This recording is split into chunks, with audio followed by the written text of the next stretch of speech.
Dragi gosti i prijatelji, sve vas najsrdačnije pozdravljam u samom uvodu ove večeri.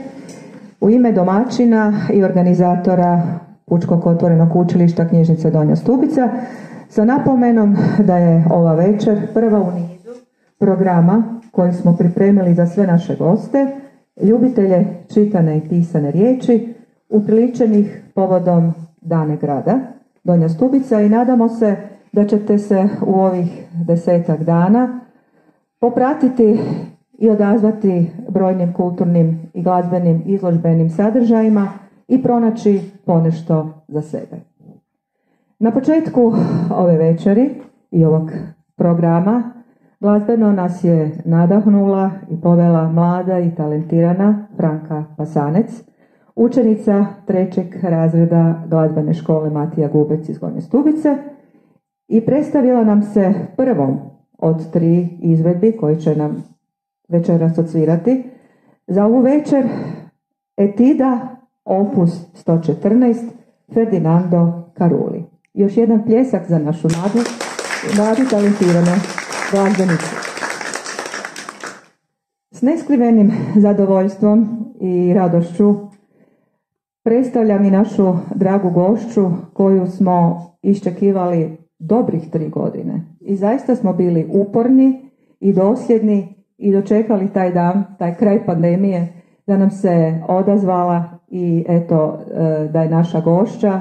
Jednim toplim pljeskom pozdravimo našu Ljubicu Uvodić-Vranić.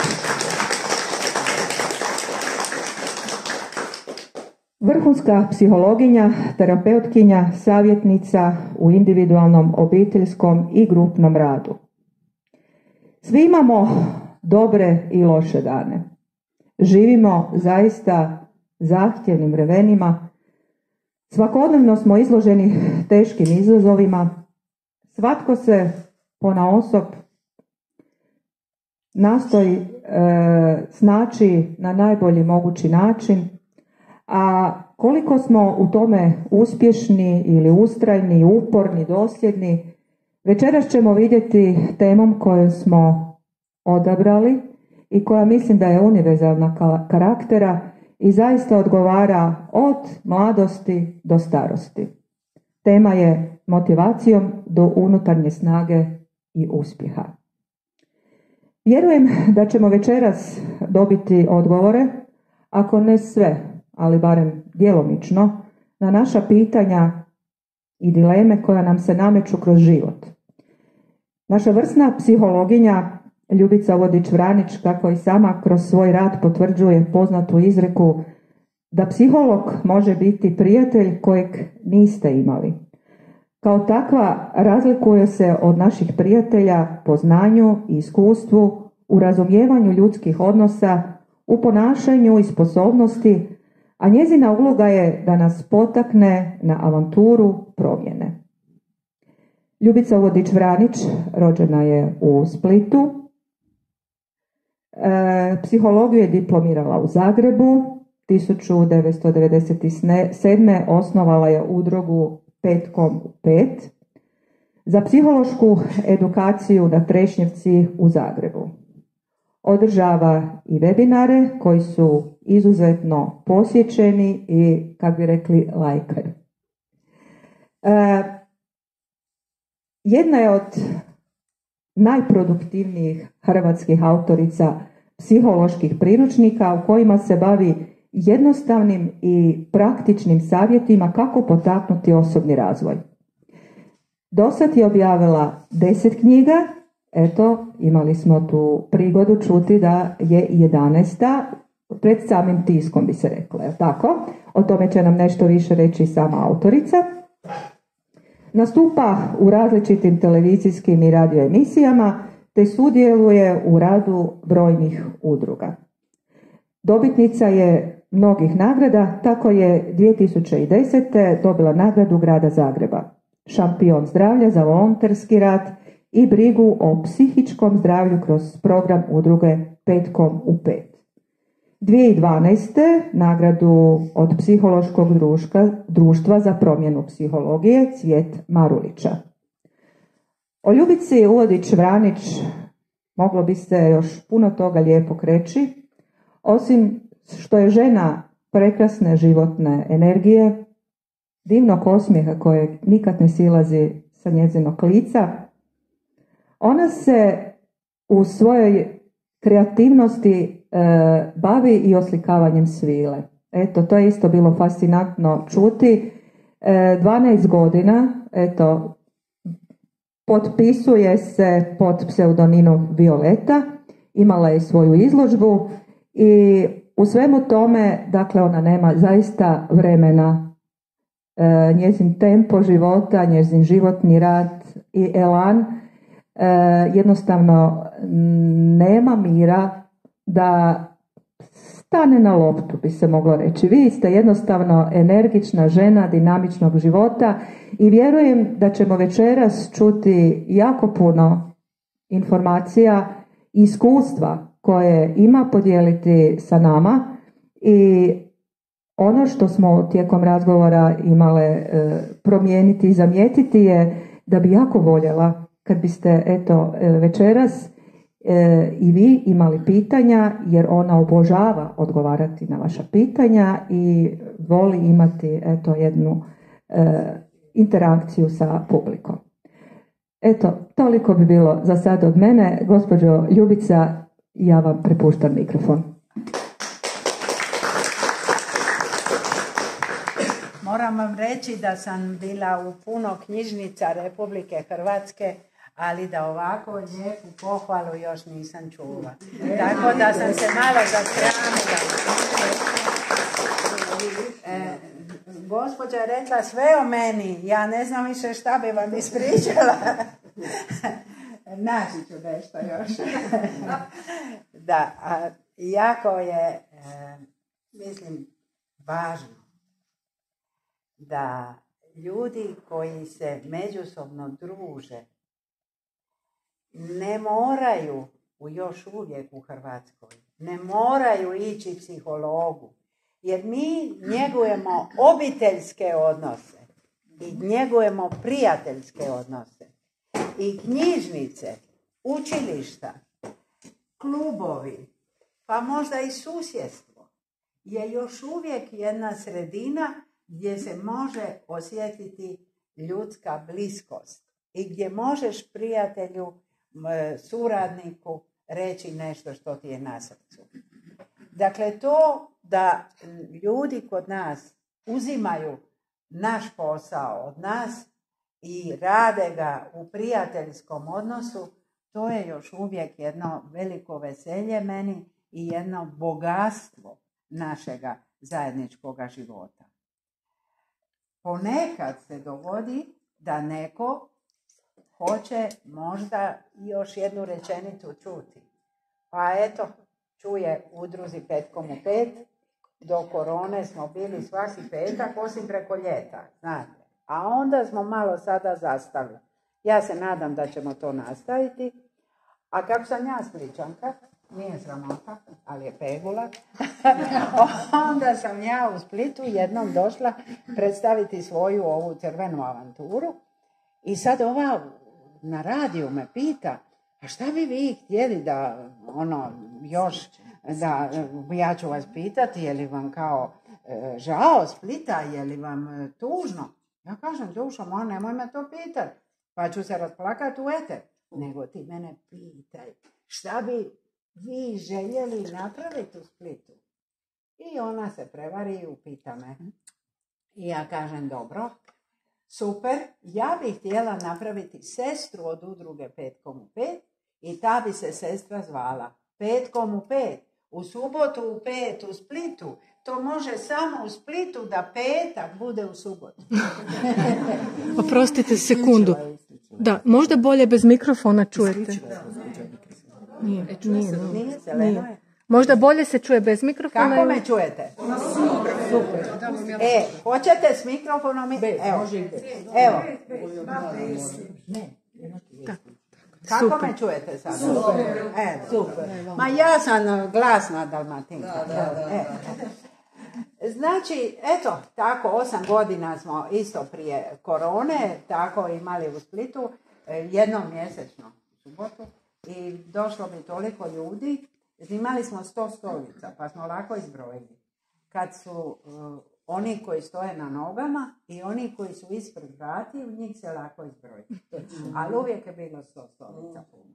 Evo, tako da bila sam u puno knjižnica. Nego, pustimo dalje mene i šta sam sve bila i šta sam radila, nego ajmo sada mi svi vidjeti šta se može napraviti za naš život u ovo doba kad stvarno nas je počelo trest. Šta potres, šta korona, sad poplave. A dokle će više? Svaka loša stvar koja se u jednoj zajednici događa nas podsjeća na to da se mi možemo ovako jednostavno podijeliti na zlostavljače, žrtve, promatrače, pomagače i navijače. Možemo izabrati da budemo u toj nekoj grupi. Ja nekako mislim, sebe bi rado stavila u tu skupinu pomagači.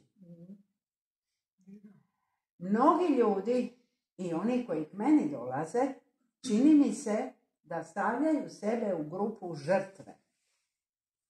I to na takav način da dođu pitati nešto, ispričati neki svoj događaj obiteljski, nešto u vezi njihove djece, njihovih partnera. I ja vidim ta se žena pretrgla. Pa šta ona sve radi? A znate pošto je došla k meni? Da me pita šta bi ja ona još mogla pripomoći. Pa ja kažem, dušo moja, pa već je to previše. Pa daj prilike i njima da nešto naprave.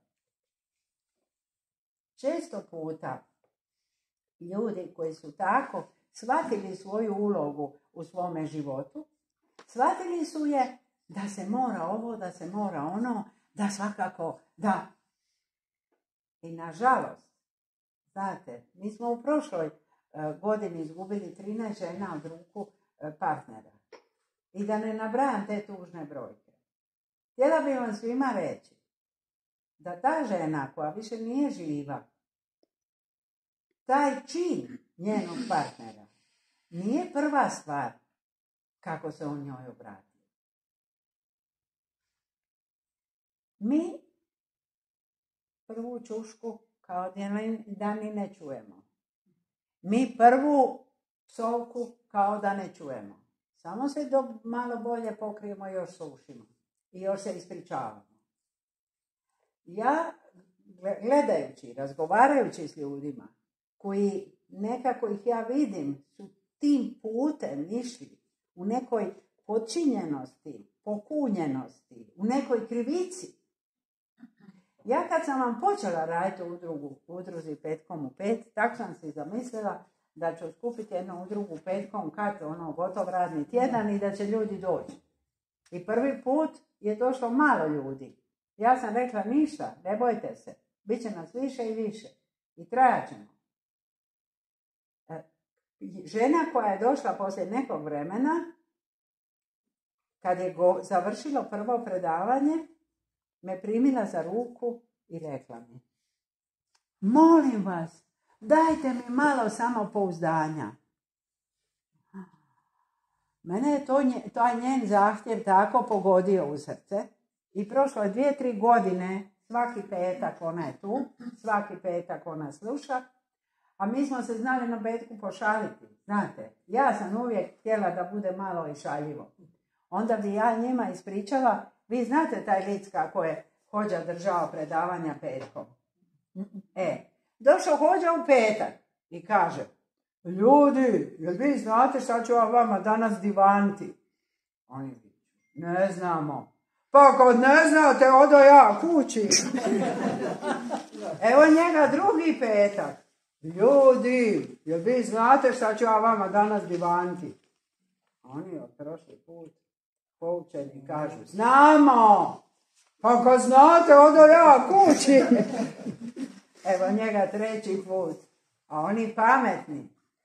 Njih pola viču znamo, a pola ne znamo. A kaže hođa, vi koji znate, recite odmah koji ne znaju, a ja odo kući. Tako on imao 3 prazna petka, ja nijedan. Ja njima samo kažem, ljudi, jel vi znate? Oni se smiju, naravno. I predavanje za predavanje, petka za petak. I poslije 4 godine ja odlazim, a obično bi otišla tako što bi rekla, ma ne mogu ja više ovdje, ajde ja svojoj kući, ajde i vi svojoj kući. I tako bi se pošalili i pozdravili. I ja izlazim, a ta žena koja me pitala da dam malo samopouzdanja, mi priđe i kaže, znate šta, htjela sam vam ja nešto reći. Kažem, pa srećo, ma šta niste rekli dok smo bili u dvorani pred svima? A ona meni kaže, pa ne mogu ja ovdje govoriti. I ja u tom momentu vidim nju prije 4 godine i vidim je sada. I vidim tu promjenu. Eto, to je ta mogućnost da ti nešto od sebe kažeš i da na taj način podigneš svoje samopouzdanje. Ja kad mi je izašla 2 su izdanja Kako se dobro posvađati, kad je izašlo Profilovo izdanje, bilo je u Jurišićevoj u Evropskom domu strašno puno ljudi. I ja prije toga nagovorim moju kćer, ja kažem, Mili, donesi neki buketić, znaš kako je, to ti je predstavljanje knjige, mi ćemo se tamo obrukati, samo tako, jel?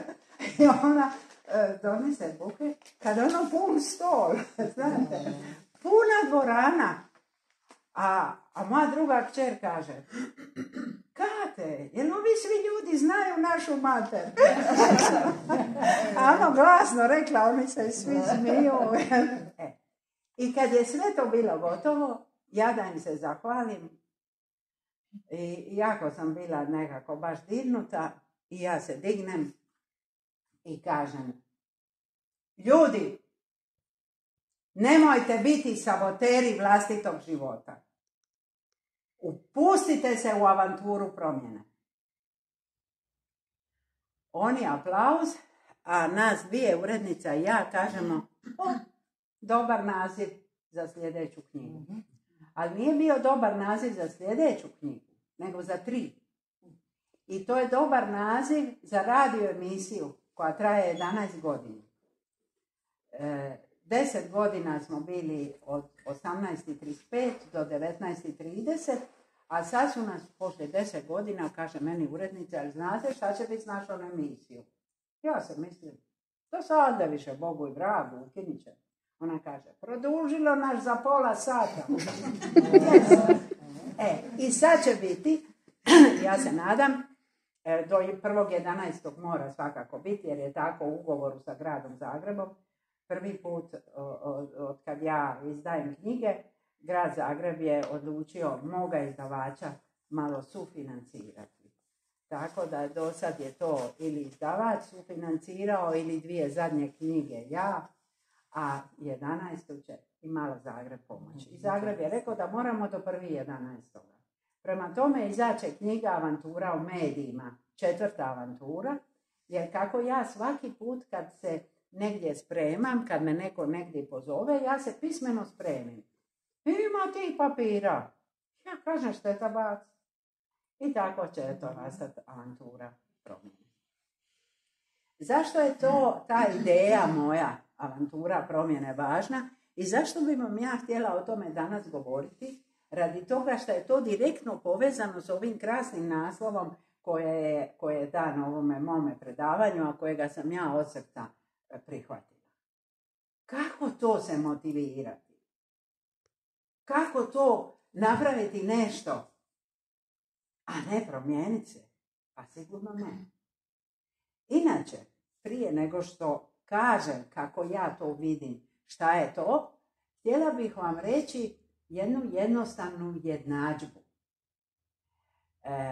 Psihologija je, ajmo tako reći, nada u znanost. Psihologija je u najboljem svome vidu statistika. Znate, kad ja kažem to vam je tako i tako, a vi čitate, to je od 1000 ispitanika u preko 600 slučajeva točno tako. A 200 malo manje, a 200 malo više. To vam je tu. Tako, kad kažemo šta je to motivacija, onda po prilici govorimo jednu jednadžbu. Ja ću je sad primijeniti jednostavno. Jel?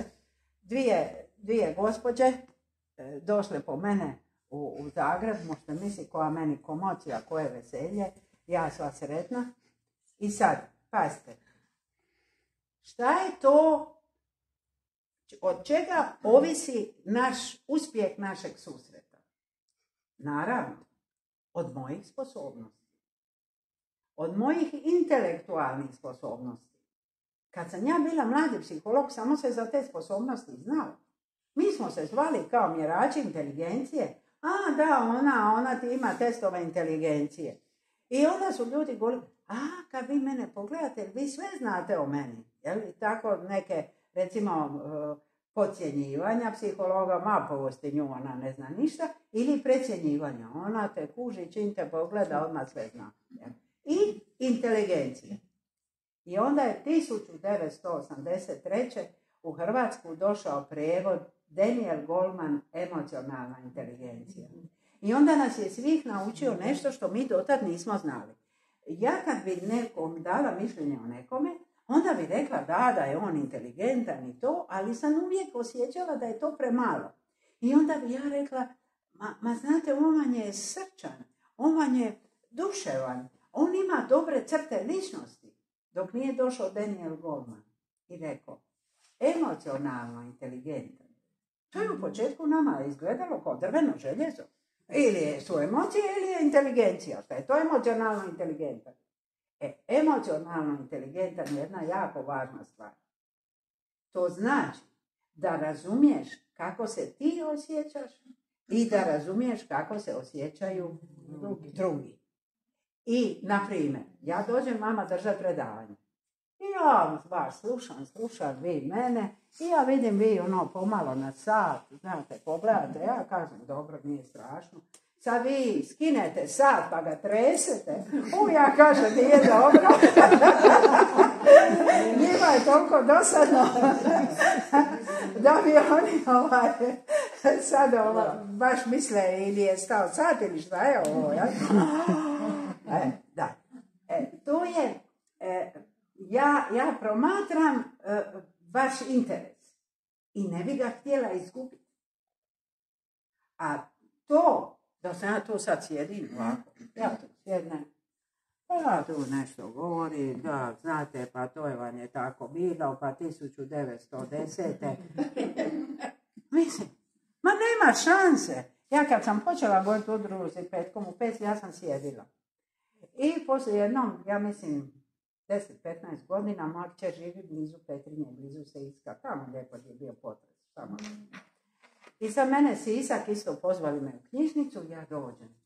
I sad mene moja kćer zna, briga o nju šta ja govorim, ona igra igrice na mobitel, a moj se plako.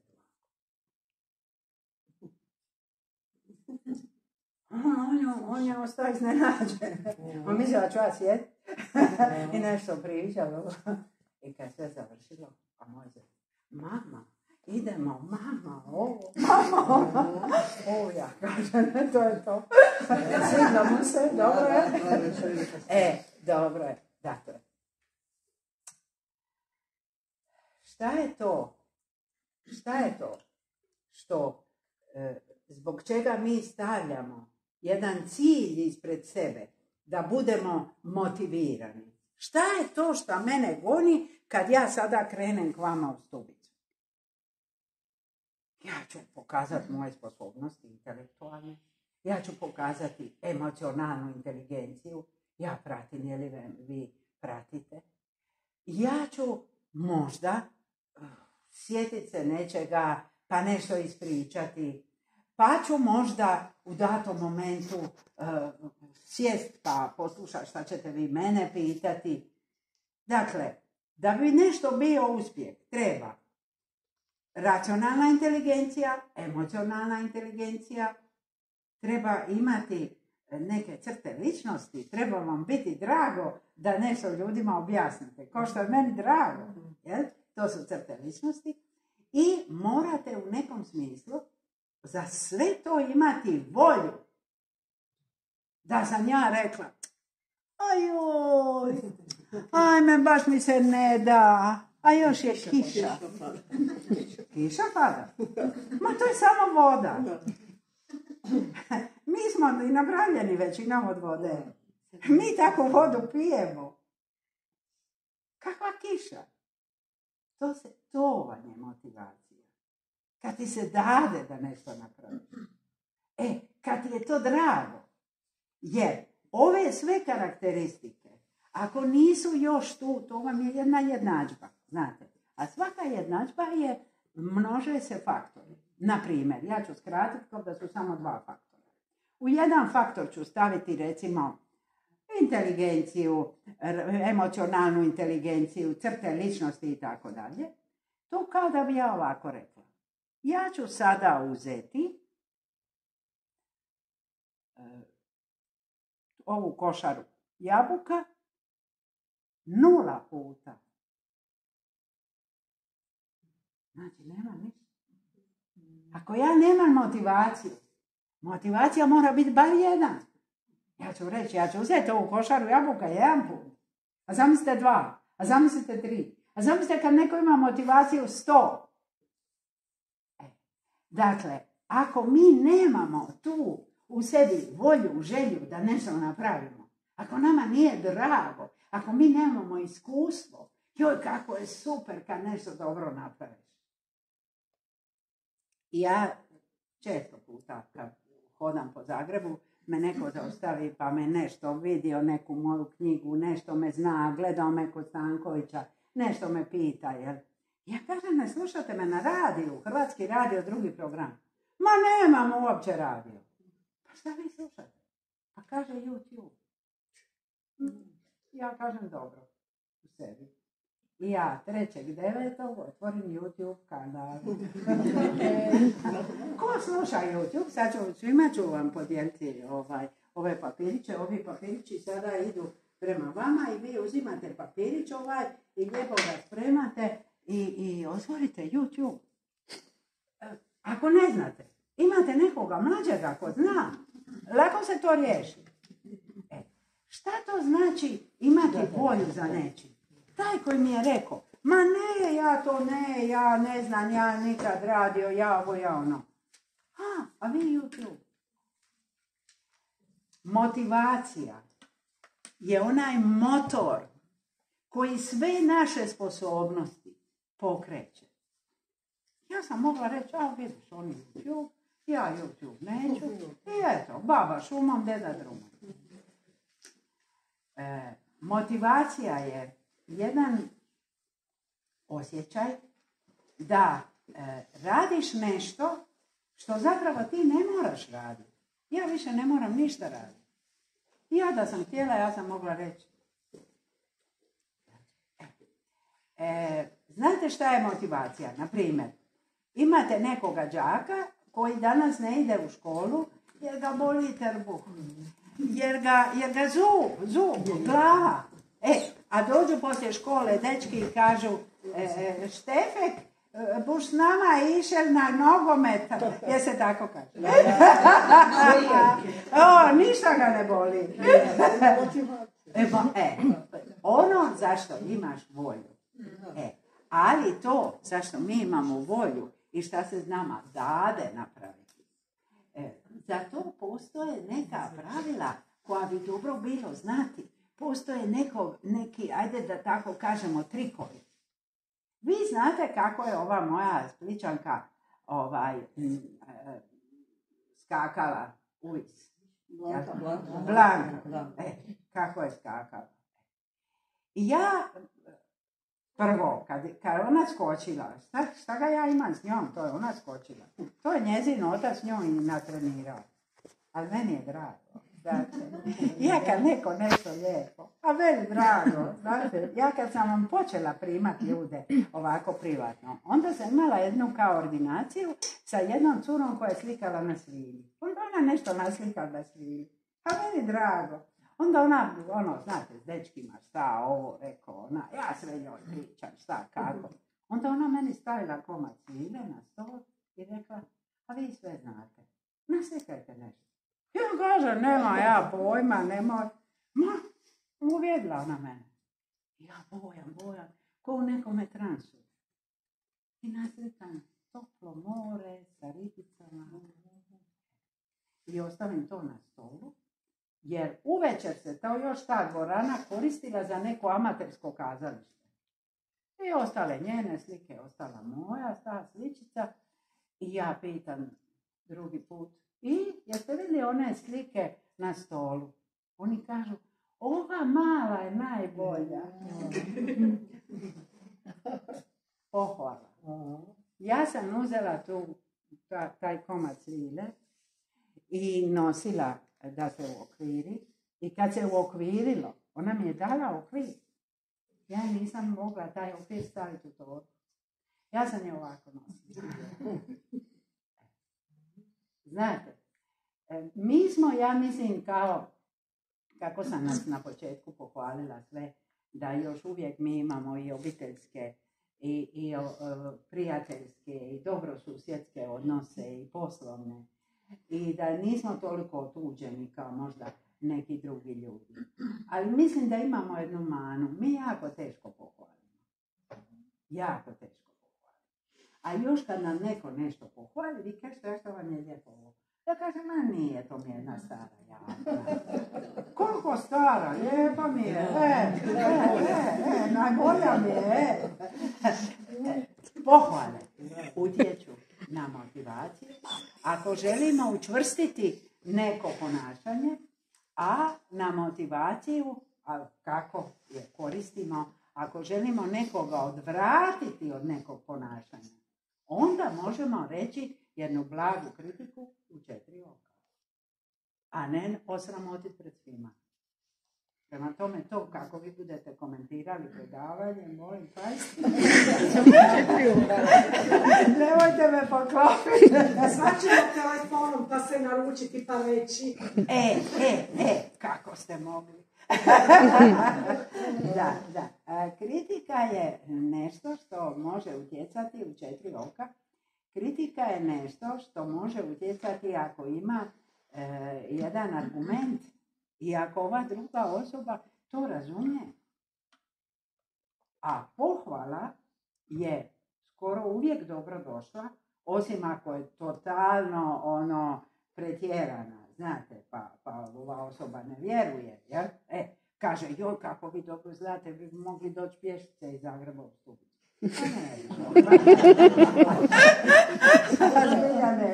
Ove neke mogu iz Stubice u Zagreb preko ne znam ja. Ne možete me tako pohvaliti. Ali bi me mogli pohvaliti da kaže, joj, čitala sam ovu knjigu ili ono. To da vam kažem, kako smo u knjižnici, ja to dugo nisam znala. Znate kad vi posudite moju knjigu, ja dobijem od onih novaca kao 1 lipu. I poslije, 10-15 godina, meni piše to neko udruženje. Kaže, hoćete li vi biti naš član, pa ćemo vam mi dati novce od knjižnice što ljudi posuđuju. I ja kažem, hoću, šta znam. I sad dođe proljeće i oni meni za prošlu godinu dadu, 200 kuna, 300 kuna. A meni suze, ja se mislim, koliko je ljudi držala moja. Znate. To možete shvatiti kao jedna pohvala kroz novac. Ali to možete shvatiti kao jedna svijest o interesu i o tome da je nešto što sam ja napisala nečiju pozornost privuklo. Ako hoćemo nekoga motivirati, na primjer, dijete, moramo ga poslušati. Šta govori? Joj, daj, pusti me, vidiš da kuham, perem.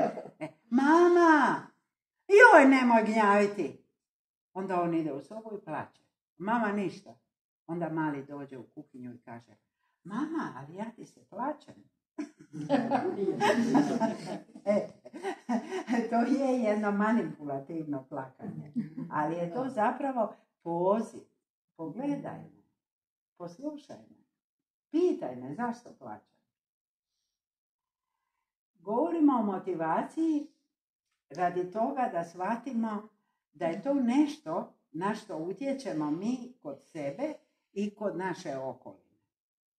Ako ti nekoga ne slušaš, znate, idu muž i žena po ilici i ona njemu sve nešto uzbuđeno govori, a on kaže, kupi. A ona ne govori uopće. To je to ignoriranje. Je vam to poznato, je? Nije. Kaže, nemoj, ma slušam ja sve tebe, samo ovo da nešto na televiziji. Slušam te ja govoriti, samo gledam ovo na te.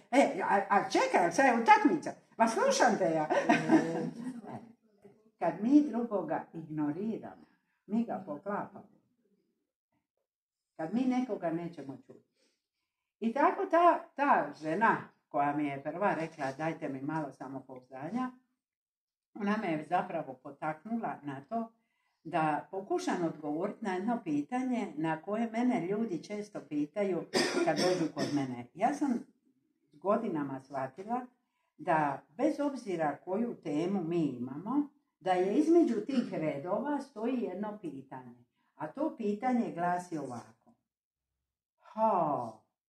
Jesam li ja za vas, za psihologa, ili sam ja za psihijatra?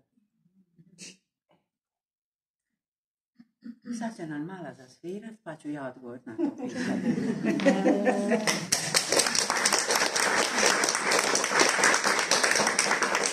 Mi se znamo pogledom. Tako smo dogovorile da ćemo napraviti jednu glazbenu pauzu gdje će nam Franka Pasanec odsvirati svoju drugu interpretaciju Reflection Peter Nuttall. A ja ću najaviti, s obzirom da će ona i još jednu za kraj, da se više ne prekidam i ne izlazim, Recuerdo ces Hartog. Jel sam dobro rekla? Jesam. Eto, poslušajmo našu Franku.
Tako lijepo, nježno, baš krasna glazba.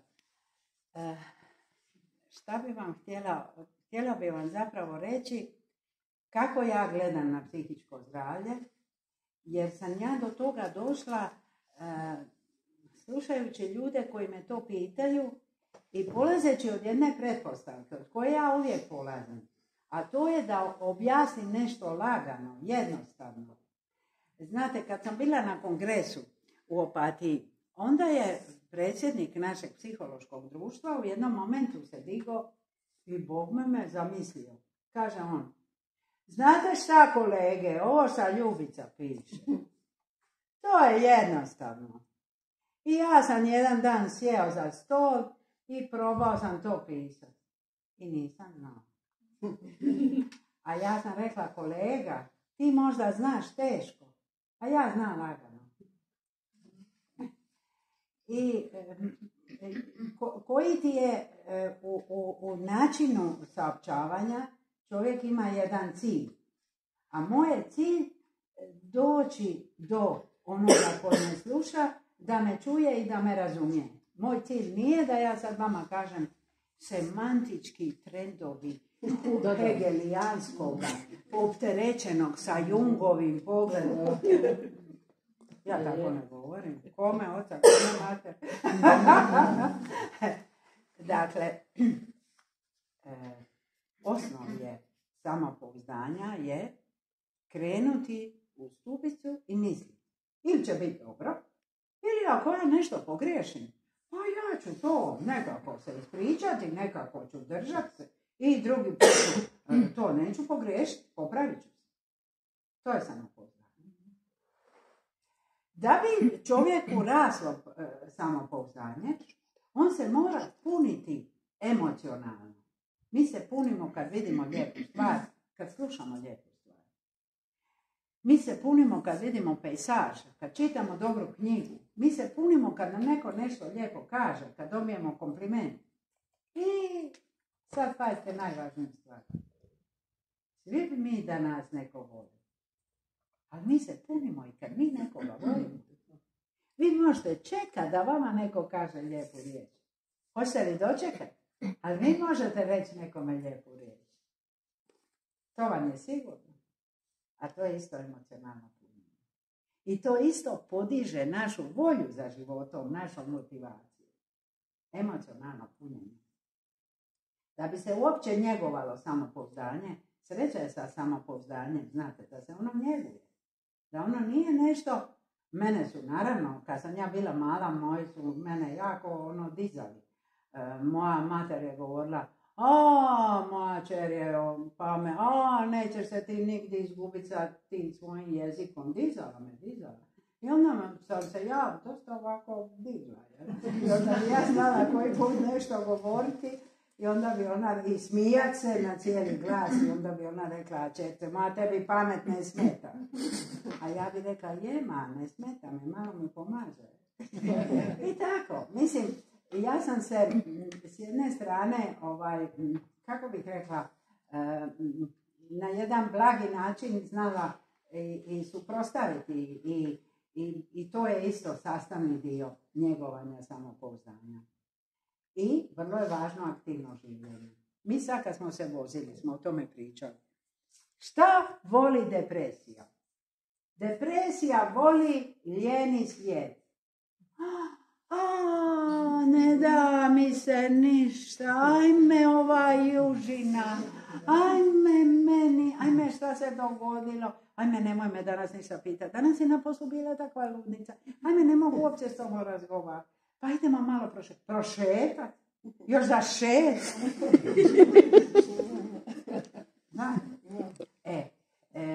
Mi sami, ja ću ružno reći, a vi mi nemojte zamjeriti.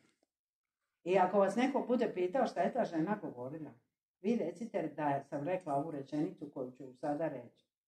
Mi sa tom našom nepokretljivošću u fizičkom i psihičkom smislu sebi kopamo grob.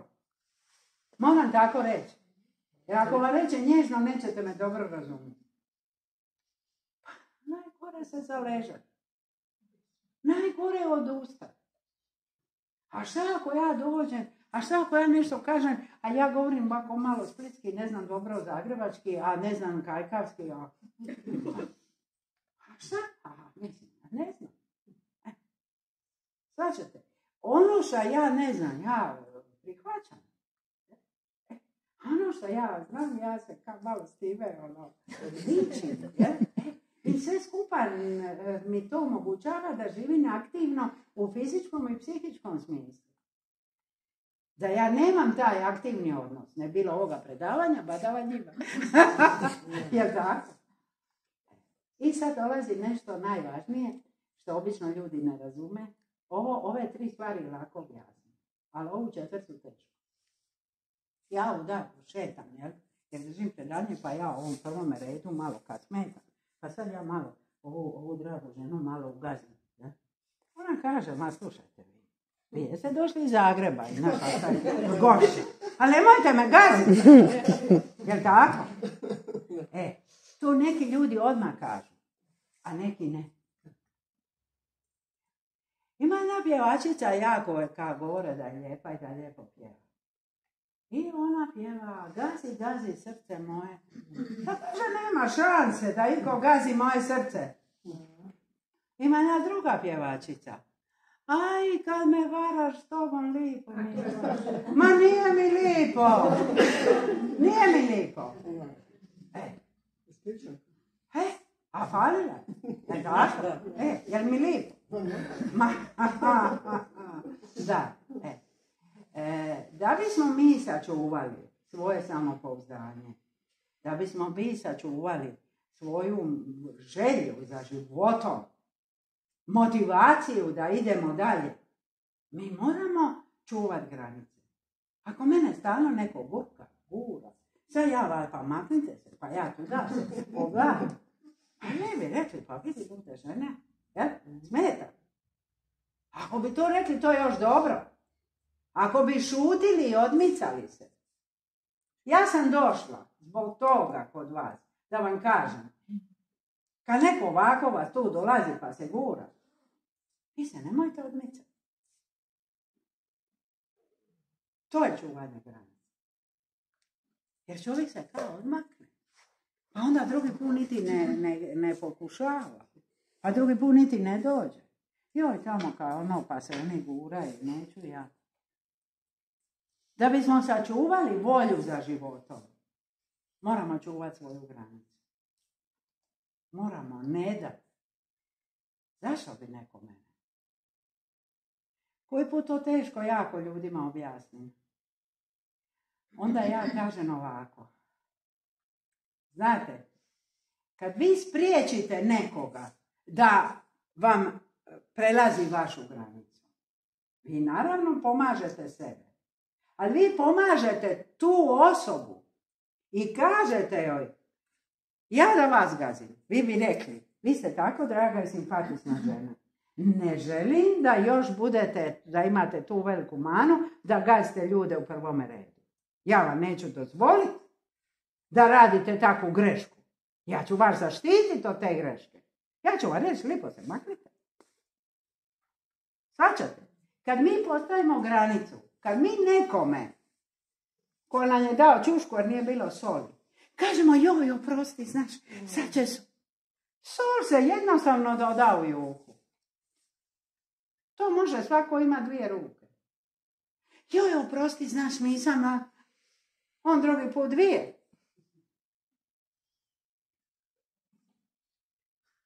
Nemojte da niko udara. Ne dajte nikome da vas udara.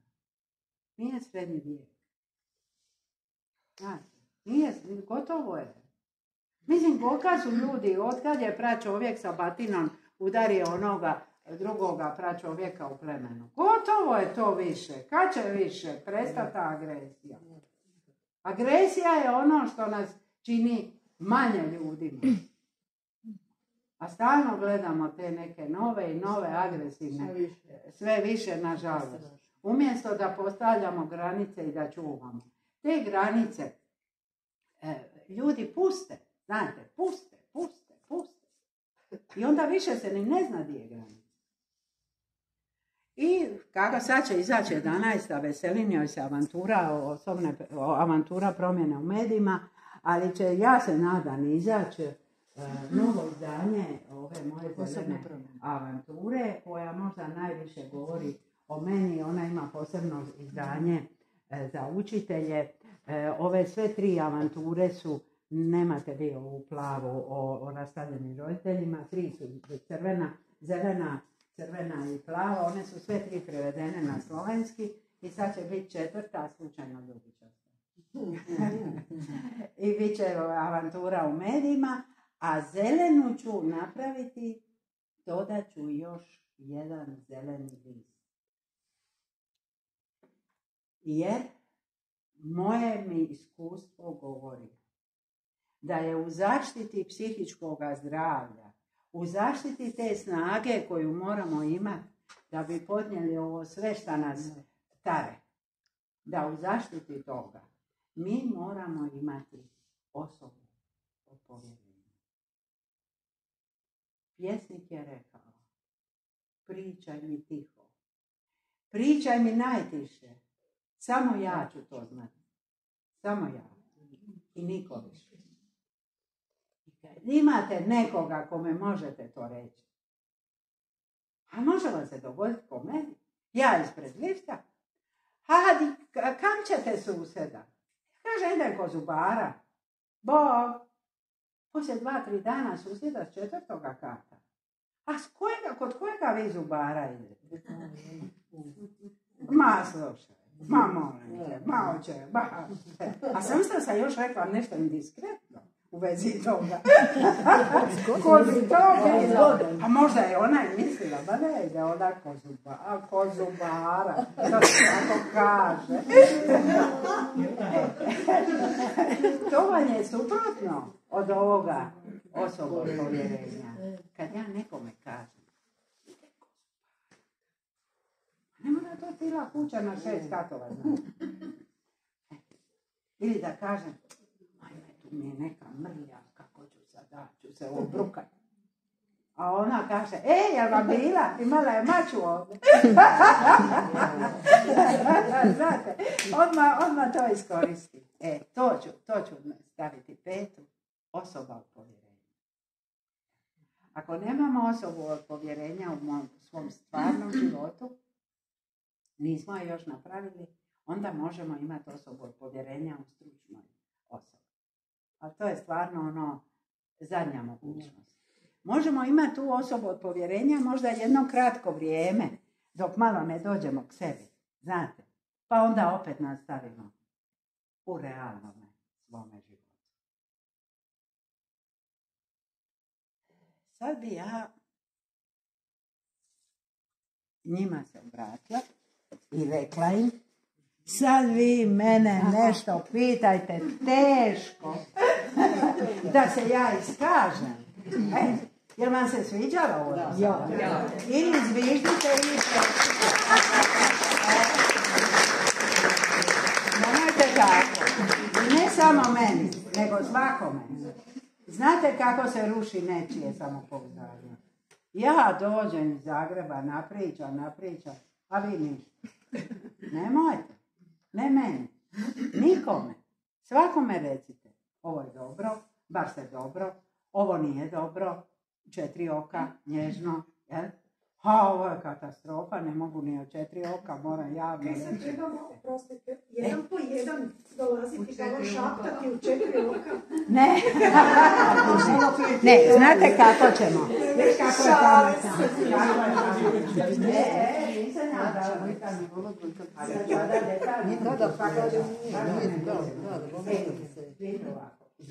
Vi ćete nešto pitati. A ne za sebe. Nego za susjede. Znate moja rodica, ne živi ona više. Ona vam ima jedan problem. Ona bi da je ovdje, ona bi vas to sigurno pitala. A vi recite meni pa ću je ja pred nje. Znate, moja kolegica hoće pitati, ali budem ja umjesto nje. Tako je. Znate šta, ja znam da je tako, da je to običaj i da je to dosta rasprostranjeno. Evo, mislim da je samo jedan ili su 2 muškarca danas ovdje. Obično na mojim predavanjima je 10%, ovdje je i manje od 10%. Ali da vam kažem, na YouTube 20%.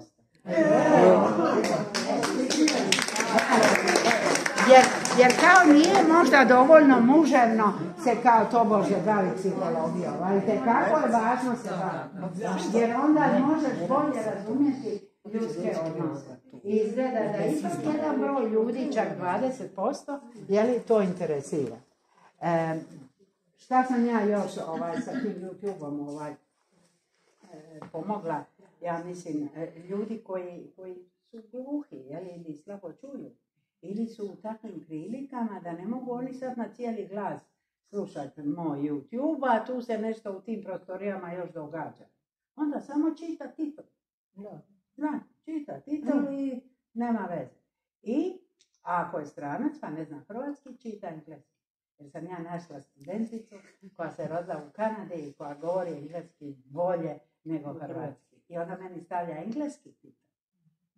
I ja mislim da je taj interes koji moj YouTube kanal ima i zbog ta dva titula. A i zbog toga što ljudi nešto komentiraju i nešto pitaju. Mene se može pitati.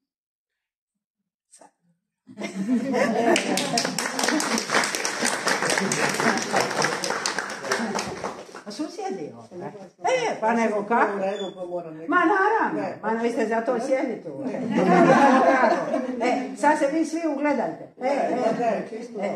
Možda ja nisam dobro shvatila, vi ste rekli da budete rekli koja je razlika kad se ide psihijatru, kad psihologu. Hoću. A ja nisam možda skužila, možda ste vi rekli. Hoću. Sad ću.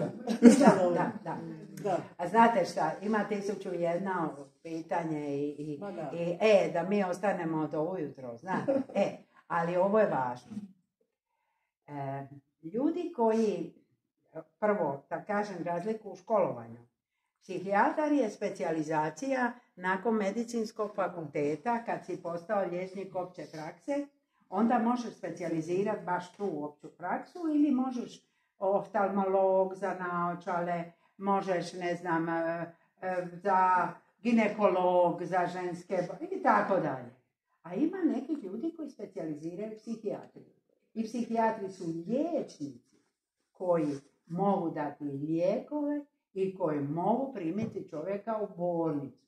Ali u bolnici ima i kliničkih psihologa. Psiholog je neko koji je završio filozofski fakultet i onda specijalizirao, ja medicinu rada, neko kliničku psihologiju pa je u psihijatrijskoj bolnici, neko školsku pa je školski psiholog, neko nije baš ništa specijalizirao, samo je završio psihologiju i radi to šta radi, šta mu je na srcu. Neko je išao na neki tečaj, na neku terapiju. Sad ću vam nešto lijepo ispričati. Bio je jedan čovjek koji je imao prijatelja i sretne prijatelja i prijatelj mu kaže: "A vidite nekako, sad si nikakav. Šta ti je?" Kaže: "Ma znaš, neugodno mi je uopće da ti kažem. Kakan u gaće." Kaže prijatelj, to je nezgodno. Ajde kod psihoanalitičara, pa će ti on pomoći. Jedna vrsta psihoterapije. I on ode i vidi ga on poslije 3-4 godine. Kako si? Dobro sam. A vidi ni po tebi, sav si nekako vesel. Pa je li kakaš u gaće? Kaže, kakam, ali znam od čega mi je.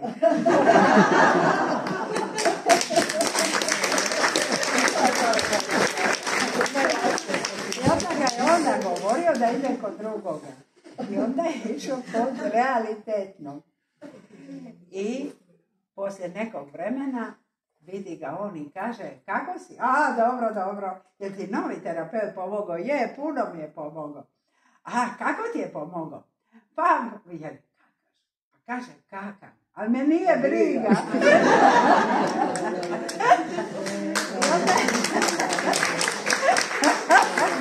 I onda je išao kod trećega, kratko. I onda je jedno 6 mjeseci. I onda ga sretne ovaj i kaže, a dobro si vidjeli, sad si nekako, ma dobro sam. Pa li kakaš? Pa kakaš? Pa kako si onda dobro? Pa kaže, rekao mi je da kupim gumene gaće.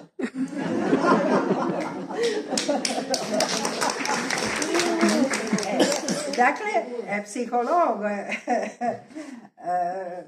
je možda na nekoj razini, ja tako nekad i kažem, ja kažem da su ovi moji 9 vježbi opuštanja neka papirnati vid gumenih gača, jeli? Ne, kad vi uzmete tu knjigu i naučite to vježbe opuštanja, ja neću, možda s tim vježbama niko neće ući duboko u vaše duše i tako dalje.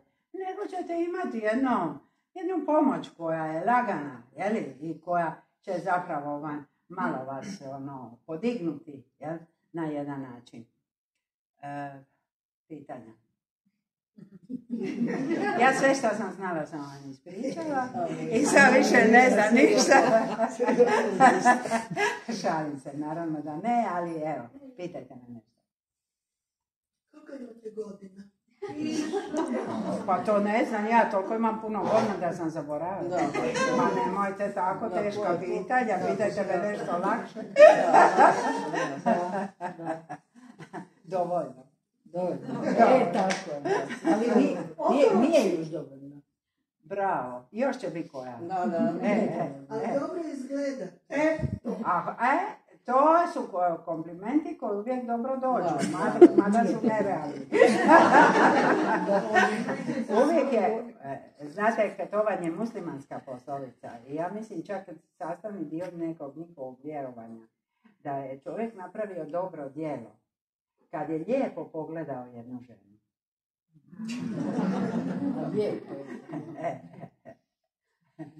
Uvijek je dobro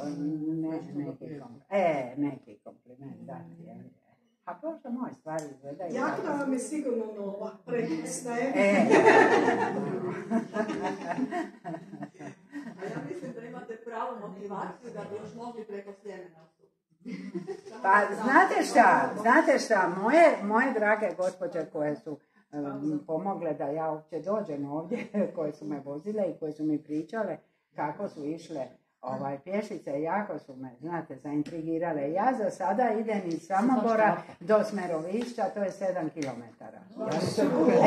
Ali, mislim, ne mogu se usporediti sa pravim podačicama. Hodati, to znači čuvati fizičko i psihičko zdravlje. To je ono što sam vam rekla. Depresija voli mirovanje, a hodanje ti daje snagu. A sa onim štapovima norveškim, onim za hodanje, to je odlično. Ma bilo šta. Samo ne ležat ćete. Svi ćemo ležati. Pa da, pa je. Evo, idem k vama. Recite. Ta vaša rečenica što se tiče kretanja i ja sam profesorka tjelesna. I evo danas sve više mladih je, to smo svjedoci, statistike govore, u depresiji. A ja sad kad se sjetim našeg odrastanja, mi nismo stigli biti u depresiji. Znači, nakon cijelodnevne posla, studiranje, evo isto kolegica moja, kad dođeš umoran doma na večer, ti jednostavno ne možeš biti u depresiji, si umoran, ideš spavat. I mene to danas zabrinjava, da je toliko mladih i da jednostavno nemaju dovoljno obaveza. Vele, djeca su pretrpana sa svim i svačim. Očito nisu strane stvari. Zanima me što mislite. Ja mislim da je to koliko djeca su danas na internetu i na mobitelu. Znate, meni je došla jedna, ja ću vam to ispričati pomoću jedne anegdote koja je mene dignula do suza. Meni je dolazila jedna žena kod mene, mlada djevojka, ma lijepa ko slika, ma pametna, mislim mladost, sve sam vidjela u njoj. Nikoga nema, nikako izašla, nigdje, ništa. I dođe ona jedan dan meni i govori mi, izašli smo. Meni srce, znate, ja kažem, di ste bili? Ona kaže, na Cvjetnome smo sjedili. Ma da, koliko ste ostali? Znate, ono najvažnije pitanje. Sat vremena. Ona sva sretna, sat vremena. Ja kažem, kako je bilo? Ona kaže, svak na svom mobitelu. Ja sam mislila ću pasti na pod. To je realnost. To je realnost. Pa znam. Znam da ona mene nije lagala. Ali je li vi mene razumijete? Je li se vi sjećate kako ste vi kad ste jednom izašli?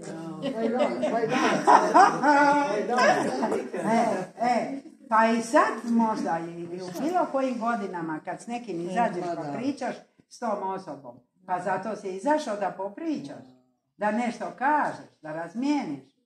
Bio je jedan čovjek kad sam ja radila u Splitu, bio je jedan čovjek koji bi pokucao, jako volio, zanimala ga psihologija i svašta, uvijek volio sa mnom pričati, onda pokuca i kaže, došao sam da izmijenim par kurtoaznih riječi.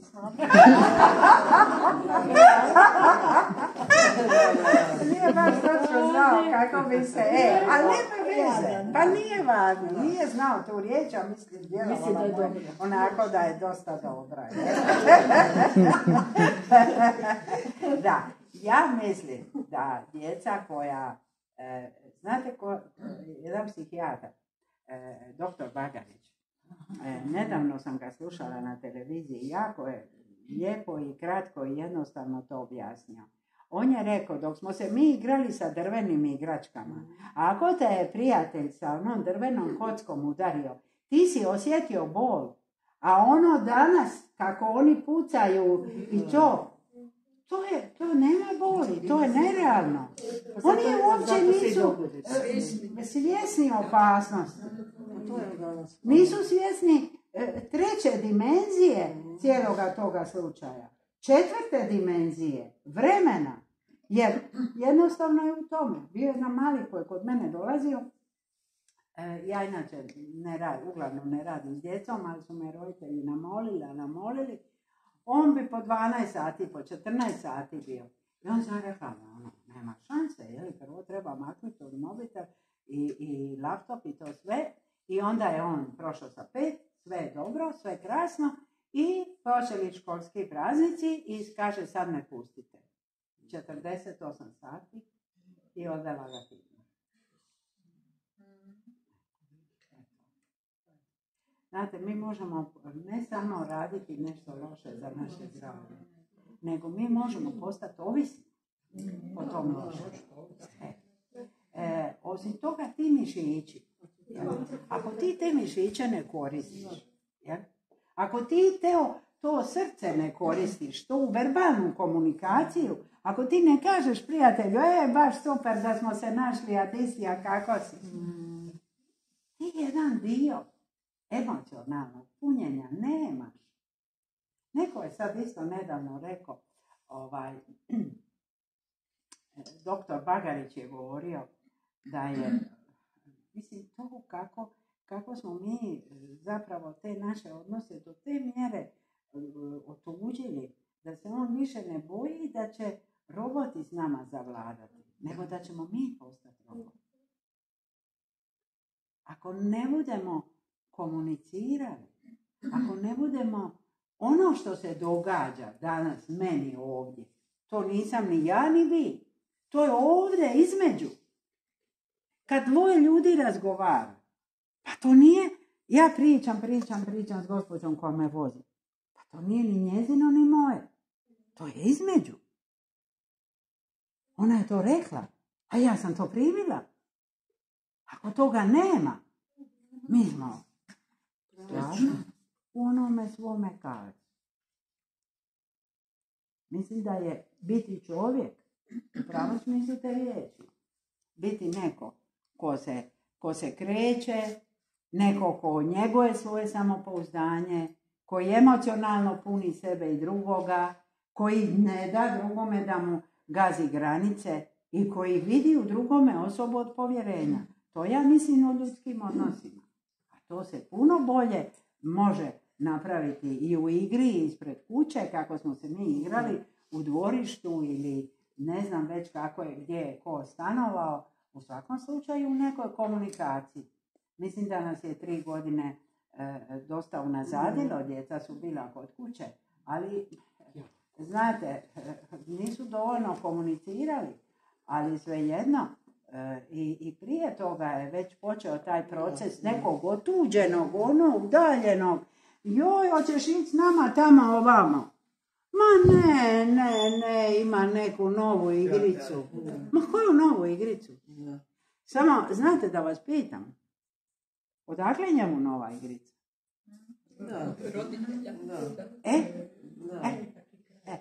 To je. Kao što sam vam, pardon, samo da rečenicu dušu, samo kao što je, kad je prvi put dobila čušku, se ispričavala, šta je kriva, tako je, hoću reći, taj koji griješi, ima kraj sebe nekoga komu u tome pomaže. I koji možda toga nije svjestan. Ili možda ima od toga neke koristi. Ja gledam tursku seriju, daj ti igraj se na igrice. A znate, to sam pričala, kako je mali, nikako vidi oca, nikako vidi otac radi. I onda se mali smislio i kaže, a koliko ti dobiješ novce za 1 sat? I on mu rekao, toliko i toliko dolara. I prošlo neko vrijeme i mali skupio i kaže, tata, ja bih kupio 1 tvoj sat. Meni je to tužno Meni je to žalostno.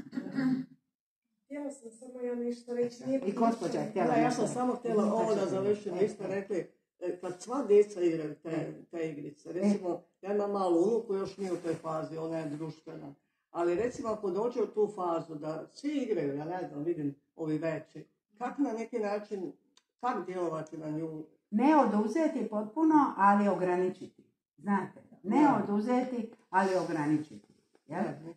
Ne može ona biti mimo cijeloga svijeta, svi smo se mi opismenili, naučili smo pisati, naučili smo engleski, naučili smo se služiti sa kompjuterom, mora se naučiti. Ali nismo ništa naučili da bi samo to radili. Jer mi moramo još nešto naučiti. A to je naučiti da budemo ljudi, da možemo se jedni drugima obratiti, da možemo jedni druge pozvati u pomoć, da možemo jedni od drugih učiti. Znate, kruži sad po internetu, to mi je strašno drago. Kaže, inženjer je napravio most.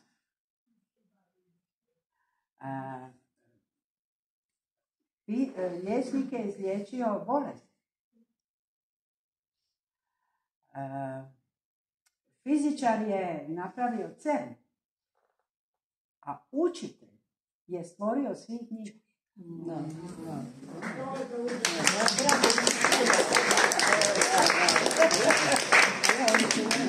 A svaki je roditelj, znate, onaj prvi učitelj svome djetetu. I taj prvi učitelj treba djetetu objasniti šta je ljubav i šta je... Ko je u psihijatriji? Psihijatrija je osoba koju se ne može pomoći terapijski razgovorom i tako, nego ima tako velike smetnje da se to već treba sa lijekovima, da se to treba u bolnici, da tu je mogućnost ljudske komunikacije zbog nečega prekinuta. A onaj koji razgovara sa psihologom još uvijek može čuti. A onaj koji razgovara sa svojim roditeljem, on je... To je najvažnija stvar. Ja ne znam jel se vi sjećate, ja se sjećam tolikih rečenica koje su meni moji govorili. Ja sam to ponijela sa sobom. Kad je mene moja majka pratila na vlak, kad sam ja išla u Zagreb, ona mene ne ljubi. Nego mi ovako daje ruku na daleko. Ja mislim, šta je ovo? Šta se ovo događa? Ja uzmem njezinu ruku. Ona meni daje ključ. Ono, ako bude nešto, dođe kući. I ključ od stana. Ključ od stana.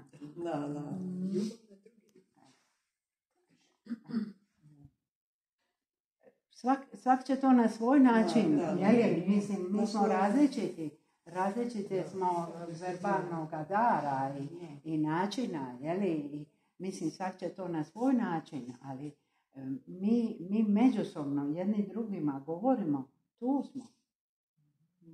Ja sam ti tu. Ako nešto, ja se obično tako i pozdravljam s ljudima. I uvijek kažem, sad ja idem, a ako vam bude nešto trebalo, javite mi se.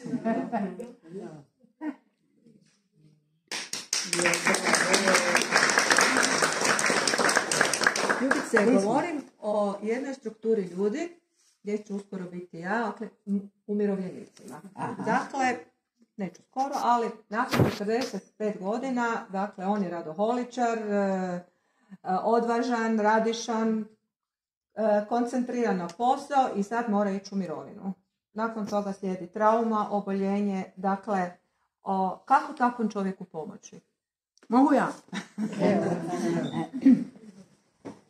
Kad ja kažem da sam puno naučila od mojih roditelja, onda sam puno naučila od moga čače. Moj čača je radio preko 70 godina već imao. I jedan put koga je direktor zagrlija i reka, kad ćemo u penziju? A moj čača je reka, direktore, nemojte me tirati u penziju, još nisam našla novi posao.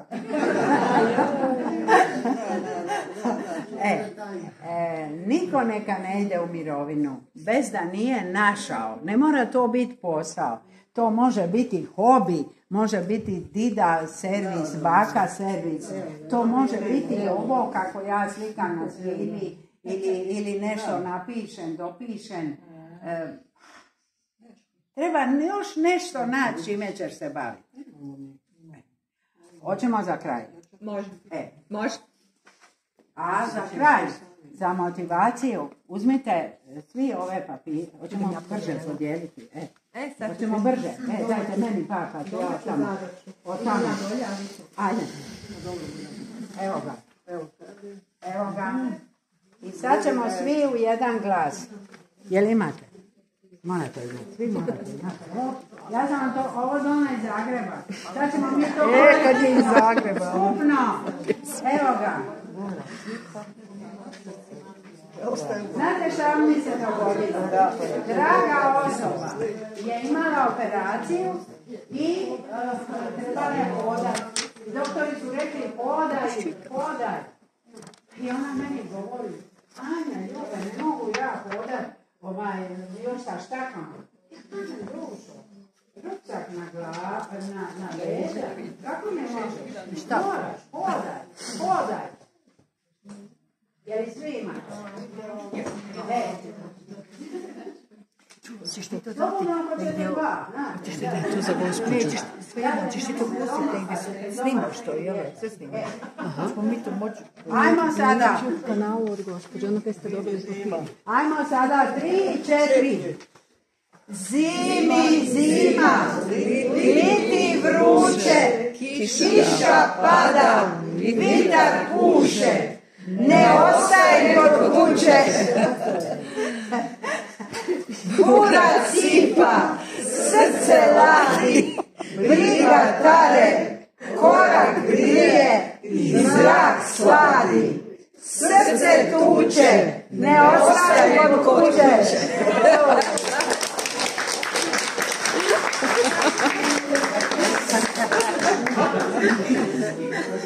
Ali znate šta?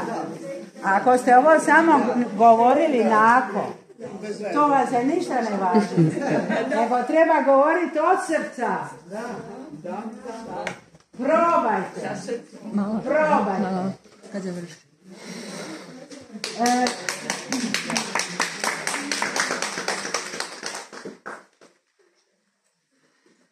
Hoću još reći 2 riječi za knjigu 9 svjetli opuštanja. Može. 9 svjetli opuštanja na kauču. Ljudi koji su uznemireni, onda im neko kaže, ma šta si takav uznemiren, broj do 10. I šta ja pročitam u ovim našim istraživanjima? Da treba broj do 16. Do 16! Ja govorim, pa ja se volim šaliti. Pa moja će se vježba zvat, moja knjiga će se zvat. Sve u 16, jer to znači Budriga Blaž. A to se u Splitu kaže, Splite poludi. 16 dubokih udisaja. Jer ovo tu radi na kisik. Odnosno, znate kako je moja mama govorila, kad bi nama nešto bilo teško u kući, ona bi rekla, pa sveti moj, Ante, ona je disala. I ono što nađe. Ono tu radi na kisik. 16 dubokih udisaja. Prvi dio. Drugi dio. U ovome trenutku sigurno 1 milijarda ljudi govori Oče naš koji jesi, ili govori Allahu Ekber, ili govori Hari Rama, Hari Sutra, ili govori Om. Šta je molitva sa psihološkog stajališta? To je koncentracija na jednostavni materijal. Dok se ti koncentriraš na nešto što ti je jednostavno, ti ne znaš šta gojiš Oče naš koji jesi, to je kao jedna riječ. Ti ne gojiš Oče naš koji, ne. I onda sam ja rekla, sad ću ja dati brojeve, a kako uvijek kod mene sve jednostavno i lagano, od 1 do 16. Jer vidite, ako zatvorite oči, ali nemojte ih sad zatvoriti, jer ću vam ja napisati kako svijetli broj 1. Svijetli? Ja. Ja prema vama pišem. Broj 2. Dokle? 16, Budriga Blaž. Ili od A do L. Do L. 16. I onda treći dio, 16 rečenica. Na primjer, ja sam još uvijek dobar komad. Kaš mi lijepo stoji ovo crveno. Ima naušnice koje sam sama napravila i te su naušnice posjećanja na Ukrajinu. I tako dalje. 16 skupi ja 160, ne 16. Skupite i vi sebi. I onda, pogledajte ovo. I sa ovaj mekani dio stavite na očne kapke i ovo gore poklopite. Je li ugodan osjećaj? Ko ima naočale, treba skinuti naočale. I onda na kraju od 16 do 1. Takva knjižica je dobila, ovo je slika hotela Lav, znači 2 stvari, jel? Na engleskom Lav i na hrvatskom Lav životinja. I to je more kao uje. Pa se palme odražavaju u moru. I onda sam ja rekla, to će biti ono, bonaca, fjaka, mir. I ja sam napravila tu fotografiju, to je moja amaterska fotografija. I tu rekla sam, sad se taj hotel ne zove Lav, nego se zove Meridian. Ja sam rekla, zovite ga kako hoćete, ispred njega se vidi Split. I tako sam napravila tu sliku. I ovu knjižicu su ocijenile 3 recenzentice. Jedna je rekla da je sve što sam ja tu napisala u skladu sa znanosti i psihologijom. Ova druga je rekla, treba samo 3 sekunde da uđeš u stres. I 20 minuta da iz njega izađeš. Toliko traje jedna vježba. A ova treća, ova je najveća mudrica, ona je rekla, svi ti govore radi na sebi. Jedino ovdje piše kako. Tak sam predstavila.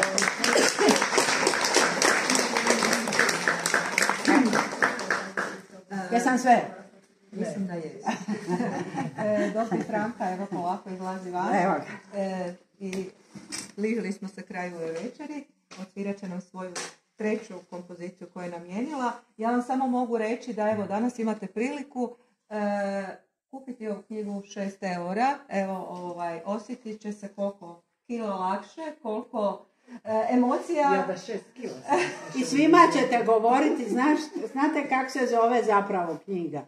Zove se Budriga Blaž, a ne sve 16. Tako da poslušamo našu Franku.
Jako si nam upotpunila ovu večer i zaokružila s ovim prekrasnim izvedbama.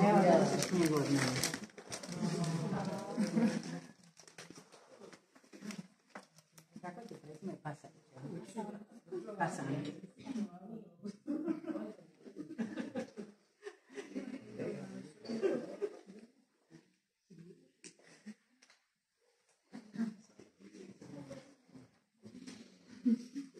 Koja tišina sad, ha?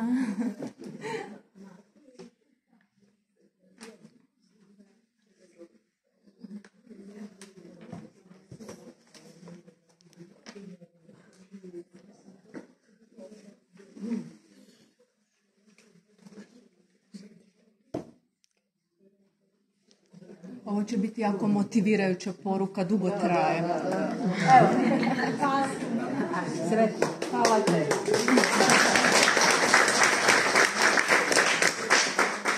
Eto, a naše dragi gošći, nemam kaj drugo reći, puno hvala. Ja mislim da smo svi motivirani i da nam je jako kratko ovo bilo, mada sad gledamo da je bilo skoro i do 2 sata, ali da evo, svi su bili toliko, pažnju su vam posvetili i toliko su bili zainteresirani za predavanje. Hvala vam puno. Hvala vam. Zvaćemo vas opet jer evo interes je stvarno. Nadam se da se ovo vidi. Ovo će se sad gledati u Kanadi, u Americi, u Argentini. I naravno, koji uvijek nemojte se razići, malo se osvježimo i malo ostanimo, pa možemo malo i neobavezno se još motivirati međusobno. I da ih ovdje promoviramo. Hvala. To bi bilo jako. Nemojte se razići, imamo još domjenak, poslužite se.